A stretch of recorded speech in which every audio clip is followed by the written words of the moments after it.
दिनांक 26 सितंबर को थाना कोतवाली अंतर्गत घटित घटना में पुलिस के द्वारा 10 एफआईआर दर्ज की गई थी, जिसमें पुलिस टीमों के द्वारा लगातार सीसीटीवी फुटेज के माध्यम से अभियुक्तों का आइडेंटिफिकेशन और उनकी गिरफ्तारी के लिए दबिश देकर गिरफ्तारियां सुनिश्चित की गई हैं।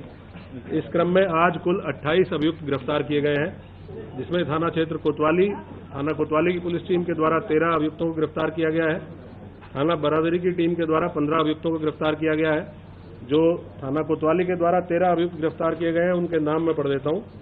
मुस्तकीम पुत्र तस्लीम, जफरुद्दीन पुत्र निशामुद्दीन, मोहम्मद इमरोज, मुसारिफ शेख, शमशेर रजा, मोहम्मद उवैस, राहिल, मोहम्मद साजिद, समीर, मोहम्मद जिशान, फैसल, तौहीद खान, फरमान और नदीम खान।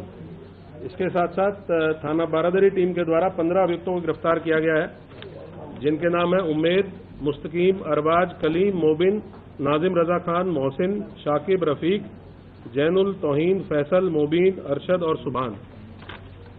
इसमें सबसे प्रमुख गिरफ्तारी जो इस पूरी घटना के प्रमुख साजिशकर्ताओं और घटना को कारित करने वाले लोगों में से एक है नदीम खां पुत्र केसर अली, निवासी बिहारीपुर, करोलान, थाना कोतवाली। इसको पुलिस के द्वारा गिरफ्तार किया गया है।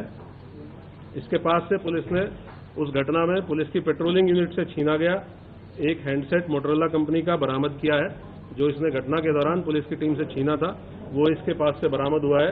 एक अन्य अभियुक्त जफरुद्दीन को गिरफ्तार किया गया है। इसके पास से एक अवैध असला भी बरामद किया गया है, जो संभवतः घटना के टाइम जो फायरिंग की घटना की गई है उसमें ये अभियुक्त शामिल था। इसके पास से वो बरामद किया गया है। इन सभी अभियुक्तों से पूछताछ की गई। इन्होंने अपनी घटना में शामिल होने को स्वीकार करते हुए ये बताया है कि पहली रात से ही व्हाट्सएप के माध्यम से मैसेजिंग इनको स्टार्ट हुई थी कि जो एक अपील जारी की गई थी कि आपको मौके पे नहीं आना है। इस्लामिया ग्राउंड इंटर कॉलेज की कोई परमिशन प्रशासन के द्वारा नहीं दी गई है। इस्लामिया कॉलेज जो है उसके द्वारा भी परमिशन इसकी नहीं दी गई थी। उसके बावजूद रात के समय देर रात में इनको मैसेजिंग की गई कि वहां पे इकट्ठा होना है। इस तरह की मैसेजिंग के बाद ये धीरे धीरे व्हाट्सएप ग्रुप्स में जब ये वायरल होने लगा, इसकी मॉनिटरिंग भी हम लोगों के द्वारा की जा रही थी। इसीलिए पुलिस टीम पहले से सतर्क भी थी और हम लोगों के द्वारा पर्याप्त डिप्लॉयमेंट इस पॉइंट ऑफ व्यू से किया गया था।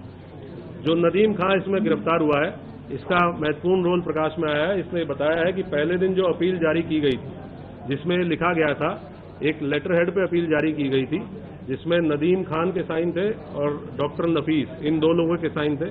एक तीसरा व्यक्ति लियाकत खां के साइन थे। लियाकत इनकी पार्टी का एक पदाधिकारी है, लेकिन इन दोनों के द्वारा लियाकत का फर्जी साइन करके और वो लेटर हेड इनके द्वारा जारी किया गया था। ये इन्होंने बताया है पूछताछ में, प्राथमिक पूछताछ में। इसको क्रॉस चेक कराने के लिए हम लोगों ने लियाकत के लिए भी अपनी टीम लगाई है, वो हिरासत में लेकर इसको क्रॉस चेक करेंगे। ये अपील जारी करने के बाद नदीम के द्वारा आईएमसी के व्हाट्सएप ग्रुप में लगभग 1:30 बजे के आसपास ये सूचना प्रसारित की गई कि जो अपील जारी की गई है, उस अपील का फोटो डालते हुए ये सूचना प्रसारित की गई कि ये अपील पे हम लोगों के सिग्नेचर नहीं है और ये सिग्नेचर फर्जी है। तो ये पुलिस और पब्लिक दोनों को गुमराह करने का प्रयास इसके द्वारा किया गया। हमारी जो मीडिया सेल थी, साइबर सेल थी, इनके पास ये तत्काल सूचना आ चुकी थी रात के टाइम ही, और हम लोगों ने उसी टाइम इस पर काम करना शुरू कर दिया था कि जिस व्यक्ति ने साइन करके अपील 2-2.5 घंटे पहले जारी की है, मीडिया हाउसेज को भेजी है, प्रिंट मीडिया को भेजी है, वही व्यक्ति अपना जो इन हाउस व्हाट्सएप ग्रुप है संगठन का, उस ग्रुप पे अपने मोबाइल नंबर से ये लिख रहा है कि ये अपील फर्जी है और इस पे हम लोगों के सिग्नेचर नहीं है। तो इस तरीके से इनके द्वारा पुलिस प्रशासन और पब्लिक तीनों को गुमराह करके और इस घटना में लोगों को प्रतिवाद करने के लिए उकसाने का प्रयास किया गया। उनके साथ कुछ और भी अन्य साथी इस पूरी प्लानिंग में शामिल थे। उन लोगों के भी नाम हम लोगों की इन्वेस्टिगेशन में प्रकाश में आए हैं, उनको भी हम लोग अतिशीघ्र गिरफ्तार करेंगे। इसके साथ साथ और भी जितने अभियुक्त हैं, इसमें 2 तरह के बेसिकली अभियुक्त हैं जिन पे हम लोग काम कर रहे हैं। एक ऐसे लोग जो पर्दे के पीछे रह के इस साजिश को अंजाम देने में लगे हुए थे और जिनके द्वारा ये साजिश रची जा रही थी, और ऐसे लोग जो मौके पे आके जिनके द्वारा पुलिस के साथ, प्रशासन के साथ नियम कानून को तोड़ा गया, पथराव किया गया। इन सभी की गिरफ्तारी हम लोग लगातार कर भी रहे हैं और आगे भी गिरफ्तारी सुनिश्चित करेंगे। नदीम कहाँ से गिरफ्तार हुआ था और जब नदीम को गिरफ्तार किया गया उसने क्या बताया, वो क्यों भागा हुआ था, कहाँ भागा हुआ था? नदीम को हैंडसेट छीनने के पीछे मकसद क्या था? हैंडसेट छीनने के पीछे एक ही मकसद होता है। जब भी इस तरह की घटनाओं में हैंडसेट छीना जाता है तो वो ये आदमी ये देखना चाहता है कि पुलिस क्या बातचीत कर रही है, क्योंकि वो हम लोगों का एक ऐसा चैनल है जिसपे हम लोग फोर्स को कहाँ पे भेजना है, किस तरीके से भेजना है, इस तरह की चीज़ें या कोई घटना अगर होती है उसका भी प्रसारण वायरलेस सेट पे किया जाता है। तो संभवतः यही एक मकसद रहा होगा कि इसके द्वारा। और दूसरा ये भी है कि अगर पुलिस के जो हमारा पेट्रोलिंग यूनिट है उसके पास से हैंडसेट चला जाएगा तो वो पेट्रोलिंग यूनिट फिर कम्युनिकेट नहीं कर पाएगी कंट्रोल रूम के साथ, तो जिससे कि पुलिस का जो अलग अलग पेट्रोलिंग पार्टीज हैं उनको अलग अलग किया जा सके। इसके पीछे संभवतः यही एक मकसद रहा होगा।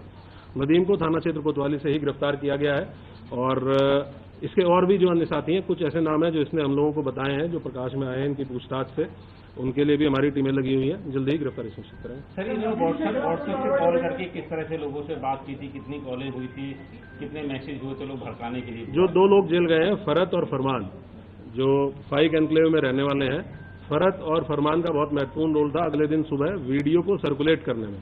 जो सुबह 10 बजे एक वीडियो सर्कुलेट की गई कि किसी भी प्रकार का कोई कार्यक्रम वापस नहीं किया गया है और पूर्व निर्धारित तरीके से कार्यक्रम होगा, इस वीडियो को बनाने में और उसको सर्कुलेट करने में और लोगों को फोन कर करके व्हाट्सएप के माध्यम से ये अवगत कराने में कि भाई आपको इकट्ठा होना है। इसमें जो फरत नाम का व्यक्ति है जो जेल गया है, फाइक एनक्लेव का रहने वाला, और उसका लड़का फरमान, इन दोनों लोगों की बहुत महत्वपूर्ण भूमिका थी। ये ऑलरेडी जेल जा चुके हैं।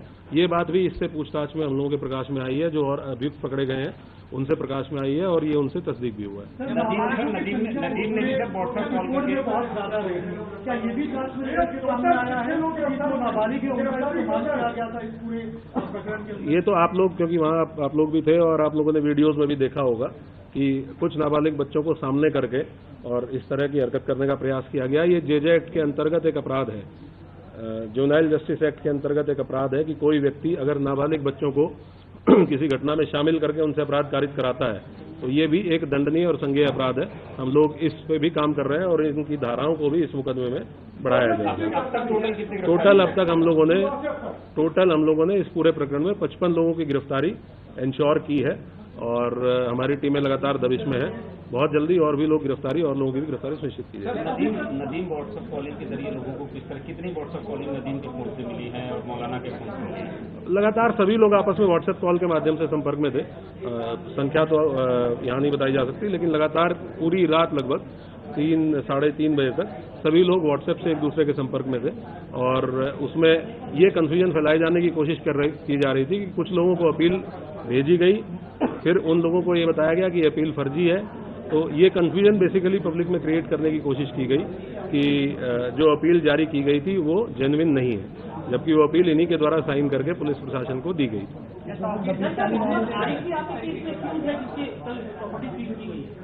अभी इस नाम का कोई व्यक्ति हमारा नामजद अक्यूज नहीं है, ना ही इस नाम के किसी व्यक्ति को हम लोगों ने न्यायिक हिरासत में जेल भेजा है।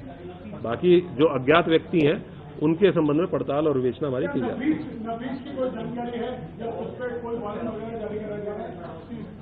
नफीस, जो डॉक्टर नफीस है, उसका रोल इस पूरी घटना में, इस विवेचना में, पूछताछ में भी सामने आया है।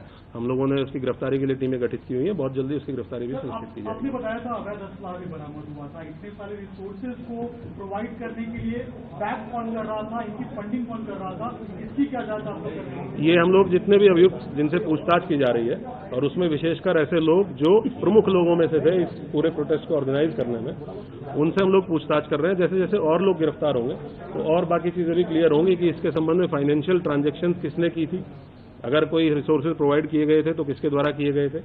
और जैसे फरत नाम का व्यक्ति है, इसने काफी इसमें अग्रणी रोल पीछे रहते हुए प्ले किया कि जिसने वहां पे शरण भी दी ऐसे लोगों को जो इस घटना की प्लानिंग में शामिल थे और उसके साथ साथ वीडियो को प्रसारित करने में भी, वीडियो को एक तो लोगों को वीडियो बनाना अपने मोबाइल से, उस वीडियो को लोगों को भेजना और उन लोगों को फोन करके ये भी कहना कि आप इस वीडियो को जगह जगह प्रसारित करें।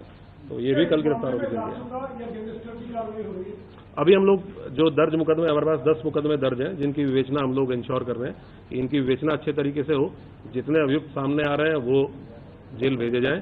उसके बाद जो भी विधिक प्रावधानों के अंतर्गत पॉसिबिलिटी होगी उसकी पर कार्रवाई की जाएगी। बाहर के जो लोग थे, जैसे आपने बताया था, क्या उसके ऊपर कुछ डेटा मिल पाया है? कितने लोग बाहर से आए थे इस भीड़ में शामिल हुए? हम लोगों के पास इंटेलिजेंस से भी इनपुट है, हम लोगों के जो अपने एसओजी या सर्विलांस टीमें होती हैं उनसे भी इनपुट है। कुछ लोग हमने आइडेंटिफाई किए हैं बाहर के लोग जो मौके पे इस घटना में उस भीड़ में शामिल थे। उनमें से कुछ लोगों का ये भी पता चला है कि एक दो लोग बाहर के ऐसे भी थे जिनके द्वारा संभवतः फायरिंग की घटना की गई। उनके लिए हम लोग और डीपली इन्वेस्टिगेट कर रहे हैं और बातचीत कर रहे हैं। अगर दूसरे जनपद से भी सहायता की आवश्यकता होगी तो वहाँ की पुलिस से भी संपर्क करके उनकी भी सहायता लेके हम लोग इनको गिरफ्तार करेंगे। और कितना मोटा मोटा अमाउंट होगा लोगों का जो संख्या इकट्ठा होगी, कितने लोग थे? ऐसा कहा जा रहा है 40,000 लोग इनको इकट्ठा करने की बात कही गई। नहीं, क्योंकि कहीं एक पॉइंट पे तो इकट्ठा हो ही नहीं पाए। जो हम लोगों की नाकाबंदी थी, हम लोग क्योंकि हम लोग अवेयर थे पहले से ही कि इस प्रकार का एक प्रयास हो सकता है कि किसी एक पॉइंट पे बहुत अत्यधिक भीड़ की जाए, तो हमारी नाकाबंदी और बैरिकेडिंग शहर के चारों तरफ थी। और इसीलिए आपने देखा होगा कि शहर के किसी भी पॉइंट पे, सिंगल पॉइंट पे भीड़ को मर्ज नहीं करने दिया गया। अगर भीड़ एक जगह पे मर्ज होती है तो वो भीड़ बहुत ज्यादा संख्या हो जाती है। तो हमारे पास जो भी बैरिकेडिंग पे राजपत्रित अधिकारी जीओज लगे थे, उन्होंने अलग अलग पॉइंट्स पे रोका और इसीलिए 10 एफआईआर दर्ज हुई है कि अलग अलग 10 पॉइंट्स पे पुलिस के साथ पुलिस के ऊपर पथराव या सरकारी कार्य में बाधा डालने का काम किया गया। तो इसीलिए इन 10 पॉइंट्स पे एफआईआर हुई है। सिंगल पॉइंट कोई ऐसा नहीं था जहां पूरी भीड़ को मर्ज करने को अलाउ करने दिया गया। और हम लोगों को इसलिए बिल्कुल हम लोग दृढ़ संकल्पित थे कि किसी भी कंडीशन में इस भीड़ को हम किसी सेंट्रल पॉइंट पे, चाहे वो इस्लामिया ग्राउंड हो चाहे कोई और अन्य पॉइंट हो, हम सेंट्रल पॉइंट पे इस भीड़ को नहीं पहुंचने देंगे। सर, क्या इन्वेस्टिगेशन में ये भी निकल के सामने है पुलिस को टारगेट किया गया था? पुलिस के जो लोग घायल हुए हैं, क्या किसी जो एफआईआर है उसमें इस बात का मेंशन है कि पुलिस के ऊपर जब पुलिस ने रोका था तो पुलिस को उन्होंने कहा था कि तुम लोग पीछे हट जाओ वरना पहले बहुत बुरा होगा। तो क्या पुलिस को टारगेट करने का इन्होंने प्लान किया था? ऐसा भी क्या? पुलिस तो विजिबल फेस है ही पुलिस, क्योंकि हर बैरिकेड पे पुलिस लगी हुई है। तो अगर कोई गलत काम करने जा रहा है, कानून तोड़ने जा रहा है, तो पहला फ्रंट पुलिस ही है जो उसको रोकती है। तो ऑब्वियस सी बात है कि अगर वो कानून तोड़ने के लिए इच्छुक है या कानून तोड़ना चाहता है तो पुलिस जो सामने खड़ी है उसी को अपोज करेगा। और यही काम इनके द्वारा किया गया और हमलावर होकर किया गया। तो इसीलिए हम लोगों ने इतने कठोर कार्रवाई सुनिश्चित की। Thank you.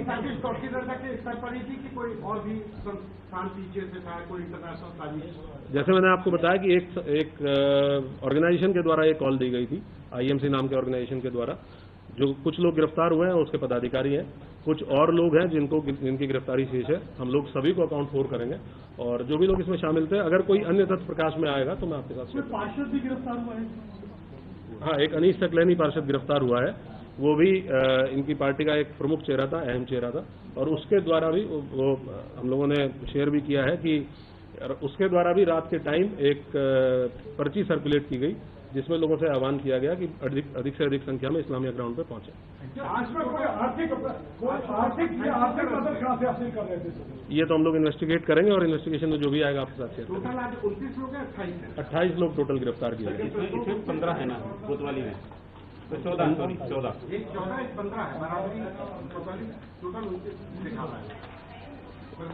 नहीं, कुछ अभियुक्त ऐसे हैं जो दोनों मुकदमों में कॉमन है। तो हो सकता है इस वजह से प्रेस नोट में, क्योंकि दोनों अलग अलग थानों के प्रेस नोट है, तो ये हो सकता है कि दोनों के प्रेस नोट में आ गए।